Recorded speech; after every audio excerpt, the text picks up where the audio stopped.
Okay, tell me your first equation, please. Go ahead. Tn equals Tn minus 1 plus 2. Good. So we're going to say here Tn equals Tn minus 1 plus 2. Because he saw the pattern, we'll just add 2. Now, unfortunately, he would only get 1 mark out of 2 on this on his test. What did he forget? Yeah, go ahead, Tristan. T1 equals 5. T1 equals 5, good.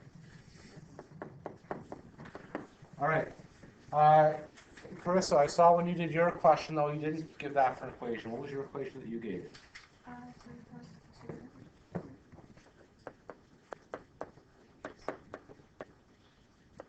2. Either one of those will work.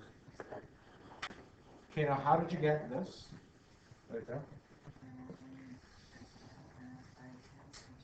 Yeah, so you see that it goes up by 2 each time, so that's the pattern plus 2. The other way you can think of it, if you go back to T0, and we've mentioned that before, you can get that. Which one is preferable for this case when we're looking for T10? Probably the second. The first one will work too, okay? The problem with the first one, though, is you have to find T9, then T8, and T7, and T6, and T5. So this I can instantly find. Lead question or answer? Can you also go 5 plus 2 times n minus 1? Yes. So this is another one that will still work. Perfect, okay? Any three of those will work. Just think, if you were to FOIL this out, you'd get that same equation. So that works too. Wonderful, okay? Okay, so to find T10, I'm just going to do 3 times 2 plus 10 equals 23.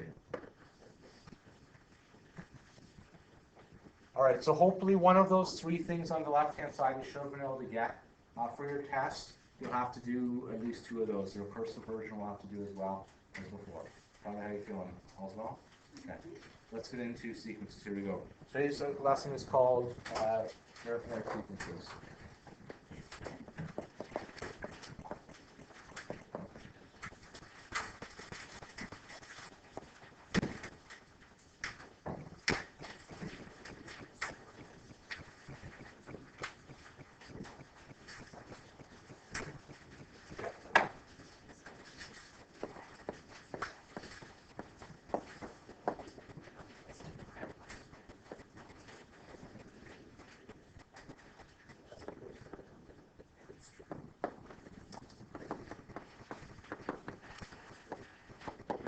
Okay, what we're going to try and do today is to find a way to use the second 2 equations rather than the first one. Recursive is still fine, it's still correct, but when I ask you to find like T1001, which I will do, okay, using the recursive method just isn't feasible.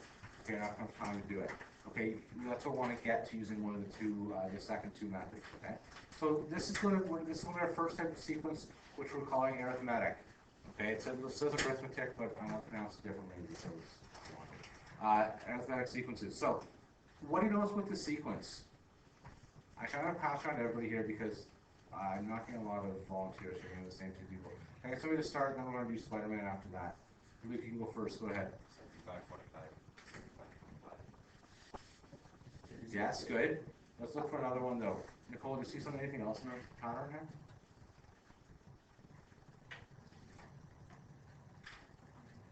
No? Okay, Matt, do you see anything else in the pattern? Oh, goodness. All right. Kyle, do you see anything else in the pattern? Good. And that's what I was hoping you'd say here, okay?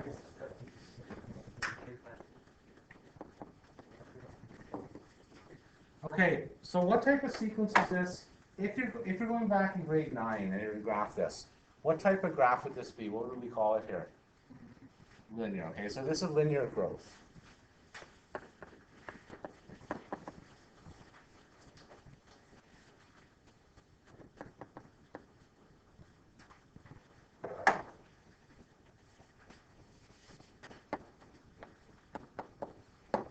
We're going to say in an arithmetic sequence,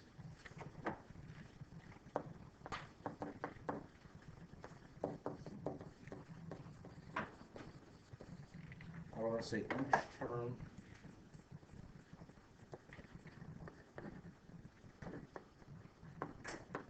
is added by a constant.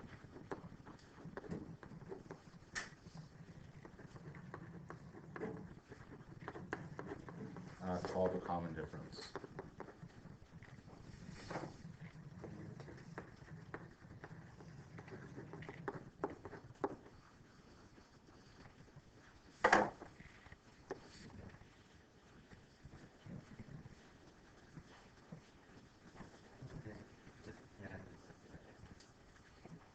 So here we go, here's example 1. I'm going to start with Robin.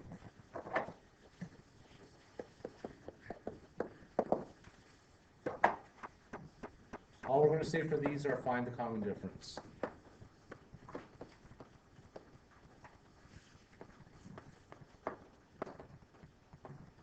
I'm going to write down 4 sequences, which are A, B, C, and D.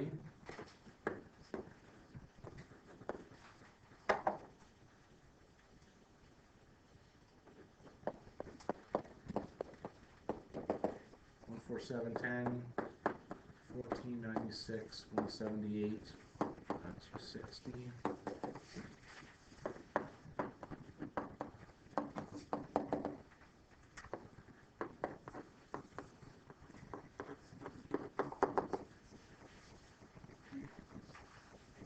Question or answer? Is it still adding? It's adding negative. Add negatives, yeah. You can add negatives. You guys are in grade 11. Yes, we can add negatives. Yes, we can add negatives. Yes.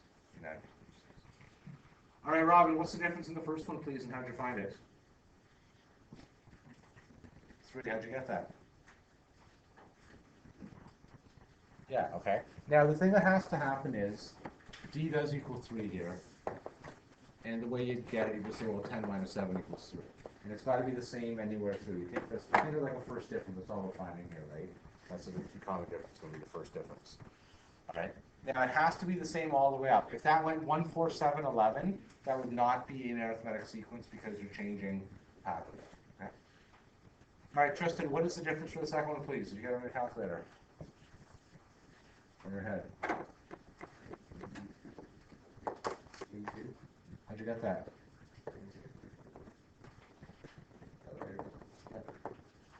And actually, technically, any one of those 2 sets, you know what I mean, any 2 numbers should have a difference of 82.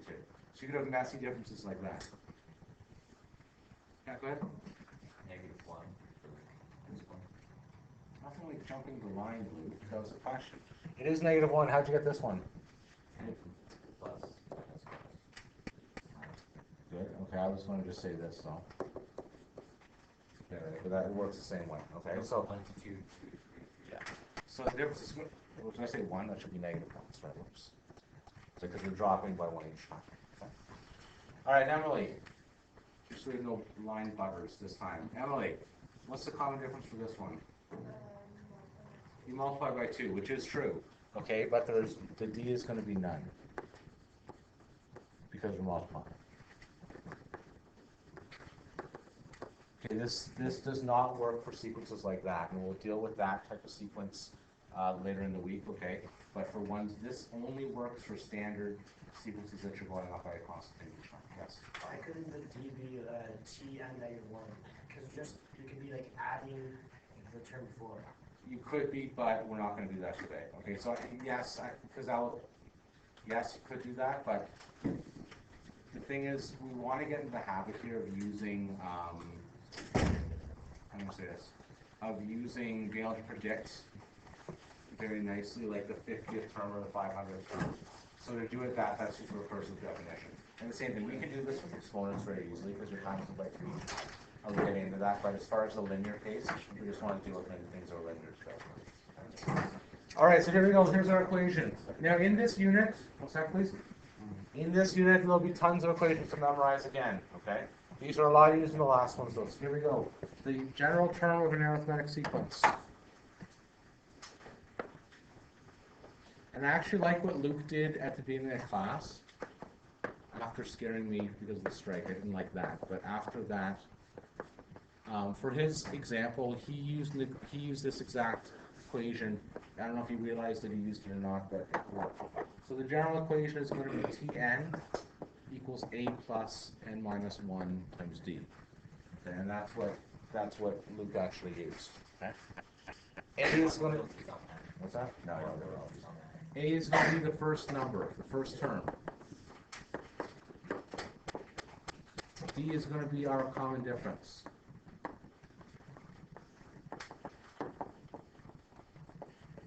N is going to be the term number. And Tn is the value of the nth term. I'm going to say, or the general term. Okay, this equation's nice. If you're Carissa or Luke and could look at the equations and pick out the equations automatically, good for you. Okay, but for the people that have a hard time making this equation up out of your head, you instantly get the equation now, so anything is linear. And there's our first equation to memorize today. Here we go. I'm going to slow down here. I'm too excited. I'm too excited. I can't help it. All right, example 2. Are you guys ready? I have paused in the video here. Maybe that'll give me time to calm down.